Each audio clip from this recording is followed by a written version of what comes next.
ದಿನದ ಅಭಿಯಾನ ಅಲ್ಲ.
ಅನುದಾನ ಕೊಡಲಿಕ್ಕೆ ಸರ್ಕಾರದ ಕೈಯಲ್ಲಿ ಆಗ್ತಾ ಇಲ್ಲ. ರಾಜ್ಯದಲ್ಲಿ ಅಭಿವೃದ್ಧಿ ಕುಂಠಿತವಾಗಿದೆ. ಗ್ಯಾರಂಟಿ ಯೋಜನೆಗಳ ಹೊಡೆತ ಬಿದ್ದಿದೆ ಅಂತ ಜೆಡಿಎಸ್ನ ನಿಖಿಲ್ ಕುಮಾರಸ್ವಾಮಿ ದೂರಿದ್ದಾರೆ. ಸ್ವಪಕ್ಷದ ಸಚಿವರನ್ನ ಹನಿ ಟ್ರ್ಯಾಪ್ ಮಾಡಿದ್ದಾರೆ, ಹೈಕಮಾಂಡ್ಗೆ ಮನಿ ಟ್ರ್ಯಾಪ್ ಮಾಡಿದ್ದಾರೆ. ಪ್ರತಿಯೊಬ್ಬ ಕನ್ನಡಿಗನ ಮೇಲೂ ತೆರಿಗೆ ಟ್ರ್ಯಾಪ್ ಮಾಡಿದ್ದಾರೆ ಅಂತ ನಿಖಿಲ್ ಗುಡುಗಿದ್ದಾರೆ. ಅಭಿಯಾನ ಅಲ್ಲ, ಮುಂಬರ್ತಕ್ಕಂಥ ದಿನಗಳಲ್ಲಿ ಬಹುಶಃ ಅಲ್ಲಿ ಇನ್ನೊಂದು ನೀವು ಗಮನಿಸ್ಬೋದು. ರಾಜ್ಯ ಸರ್ಕಾರ ಯಾವ ರೀತಿ ಸಚಿವರುಗಳನ್ನ, ಅವರ ಸ್ವಪಕ್ಷದ ಸಚಿವರನ್ನ ಹನಿ ಟ್ರ್ಯಾಪ್ ಮಾಡಿದ್ದಾರೆ. ಜೊತೆಯಲ್ಲಿ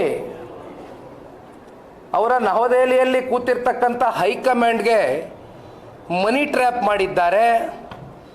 ಅದೇ ರೀತಿ ನಮ್ಮ ರಾಜ್ಯದ ಪ್ರತಿಯೊಬ್ಬ ಕನ್ನಡಿಗನ ಮೇಲೂ ತೆರಿಗೆ ಟ್ರ್ಯಾಪ್ ಮಾಡಿದ್ದಾರೆ ಅಂತಕ್ಕಂಥದ್ದು ಕೂಡ ಭಾಳ ಸ್ಪಷ್ಟವಾಗಿ ಒಂದು ವೆಬ್ಸೈಟ್ನಲ್ಲಿ ನಾವು ಹೇಳ್ಕೊಂಡಿದ್ದೇವೆ. ಇದು ಅತ್ಯಂತ ದುರಾದೃಷ್ಟಕರ ಸಂಗತಿ. 136 ಅಥವಾ 138 ಶಾಸಕರನ್ನ ಈಗ ಹೋಗಿ ತಲುಪಿದ್ದಾರೆ ಕಾಂಗ್ರೆಸ್ನ ಪಕ್ಷ. ಅಂದಿನ ಸಾರ್ವತ್ರಿಕ ಚುನಾವಣೆಯಲ್ಲಿ 136 ಸ್ಥಾನವೋ 138 ಸ್ಥಾನವೋ ಹೋಗಿ ತಲುಪಲಿಕ್ಕೆ ನಾನಾ ಕಾರಣಗಳಿದೆ. ಅದ್ರ ಬಗ್ಗೆ ನಾನು ಇವತ್ತು ಚರ್ಚೆ ಮಾಡಲಿಕ್ಕಿಲ್ಲ. ಆದರೆ ಒಂದು, ಈ ಹಿಂದೆಯೂ ಕೂಡ ಜನತಾದಳ ಪಕ್ಷ, ನಮ್ಮ JDLP ನಾಯಕರಾಗಿರ್ತಕ್ಕಂಥ ಬಾಬಣ್ಣ ಅವರು ಇದ್ದರು, ನಮ್ಮೆಲ್ಲರ ಪಕ್ಷದ ಹಿರಿಯ ಕಿರಿಯ ಹಾಲಿ ಮಾಜಿ ಶಾಸಕರ ನೇತೃತ್ವದಲ್ಲಿ ಫ್ರೀಡಮ್ ಪಾರ್ಕ್ನಲ್ಲಿ ನಾವೊಂದು ಪ್ರತಿಭಟನೆಯನ್ನು ಮಾಡಿದ್ವು. ಆ ಪ್ರತಿಭಟನೆಯಲ್ಲಿ ಮುಖ್ಯವಾದಂಥ ಅಂಶ ನಾವು ಇಟ್ಟಂಥದ್ದು 5 ಗ್ಯಾರಂಟಿಗಳ ಬಗ್ಗೆ. ಕಳೆದ ಸಾರ್ವತ್ರಿಕ ಚುನಾವಣೆಯಲ್ಲಿ ತನ್ನ ಪ್ರಣಾಳಿಕೆಯಲ್ಲಿ 5 ಗ್ಯಾರಂಟಿಗಳನ್ನ ಘೋಷಣೆ ಮಾಡಿದಂಥ ಈ ರಾಜ್ಯ ಸರ್ಕಾರ ಎಷ್ಟರ ಮಟ್ಟಿಗೆ ಆ 5 ಗ್ಯಾರಂಟಿಗಳನ್ನ ಪ್ರತಿ ತಿಂಗಳು ನಾವು ಫುಲ್ಫಿಲ್ಮೆಂಟ್ ಮಾಡ್ಕೊಂಡು ಬರ್ತೇವೆ ಅಂತಕ್ಕಂಥ ವಿಚಾರವಾಗಿ ಪ್ರಸ್ತಾವನೆಯನ್ನು ಮಾಡಿದರು. ಆದರೆ ಇಲ್ಲಿಯವರೆಗೂ ಅವರು ಕೊಟ್ಟಂಥ ಮಾತಿನ ಪ್ರಕಾರವಾಗಿ ನಡೆದುಕೊಂಡಿದ್ದಾರಾ ಅಂತಕ್ಕಂಥದ್ರ ಬಗ್ಗೆ ಸಾಕಷ್ಟು ಪ್ರಶ್ನೆಗಳ ಸದನದ ಒಳಗಡೆ ಸದನದ ಹೊರಗಡೆ ಎರಡೂ ಕಡೆ ನಾವು ರಾಜ್ಯ ಸರ್ಕಾರಕ್ಕೆ ಪ್ರಶ್ನೆಯನ್ನು ಇಟ್ಟಿದ್ವು. ಈಗ ಇದೇ ರೀತಿ ನಮ್ಮ ದೇಶದ ರೈತರಿಗೆ, ಕೃಷಿಕರಿಗೆ ಆರ್ಥಿಕವಾಗಿ ಶಕ್ತಿಯನ್ನು ತುಂಬಿಸಬೇಕು, ಅವರು ಪಡ್ತಕ್ಕಂಥ ಕಷ್ಟಕ್ಕೆ ಅವರ ಜೊತೆಯಲ್ಲಿ ಬೆನ್ನೆಲುಬಾಗಿ ನಿಂತು ಅವರಿಗೆ 3 ತಿಂಗಳಿಗೊಮ್ಮೆ ಗೌರವ ಧನವನ್ನು ಕೊಡಬೇಕು ಅಂತಕ್ಕಂಥ ನಿರ್ಧಾರವನ್ನು ನಮ್ಮ ಭಾರತ ದೇಶದ ಗೌರವಾನ್ವಿತ ಪ್ರಧಾನಮಂತ್ರಿಗಳು ಶ್ರೀ ನರೇಂದ್ರ ಮೋದಿಜಿಯವರು 2019ರಲ್ಲಿ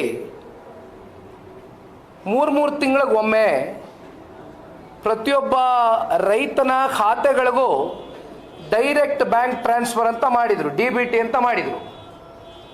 ಇದರಲ್ಲಿ ಯಾವುದೇ ರೀತಿ ಕಮಿಷನ್ ಹೊಡಿತಕ್ಕಂಥದ್ದಕ್ಕೆ ಅವಕಾಶಗಳಿಲ್ಲ. ಆ ಹಿನ್ನೆಲೆಯಲ್ಲಿ DBT ಅಂತಕ್ಕಂಥದ್ದನ್ನು ತಗೊಂಡು ಬಂದರು. 3 ತಿಂಗಳಿಗೊಮ್ಮೆ ಅವರು ಕೊಟ್ಟಂತ ಮಾತನ್ನ ಉಳಿಸ್ಕೊಂಡಿರ್ತಕ್ಕಂಥ ಉದಾಹರಣೆ ನಮ್ಮ ಕಣ್ಣು ಮುಂದೆ ಇದೆ. ನಮ್ಮ ದೇಶದ ಪ್ರಧಾನಮಂತ್ರಿಗಳು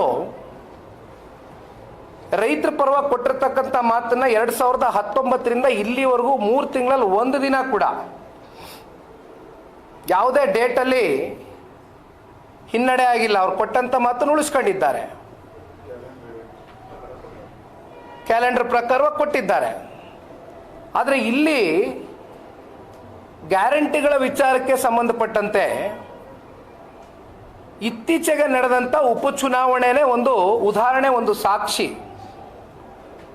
ಚನ್ನಪಟ್ಟಣ, ಶಿಗ್ಗಾವಿ, ಸಂಡೂರು 3 ಉಪಚುನಾವಣೆಗಳಲ್ಲಿ ಈ ಹಿಂದೆಯೂ ಕೂಡ ನಾನು ಪ್ರಸ್ತಾವನೆ ಮಾಡಿದ್ದೇನೆ.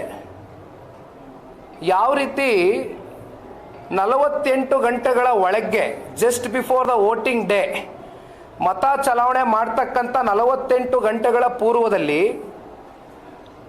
ಕೇವಲ 3 ಉಪಚುನಾವಣೆಗಳ ಕ್ಷೇತ್ರಗಳಿಗೆ 6 ತಿಂಗಳು 8 ತಿಂಗಳುಗಳ ಅಲ್ಲ 3 ತಿಂಗಳು 4 ತಿಂಗಳುಗಳ ಹಣಕಾಸು ಹತ್ತತ್ರ 6,000ವೋ 8,000ವೋ 4,000ವೋ ಎಷ್ಟೋ ಕೊಟ್ಕೊಂಡಿದ್ದಾರೆ, ಹಿಡಿದಿಟ್ಟು ಕೊಟ್ಟರು.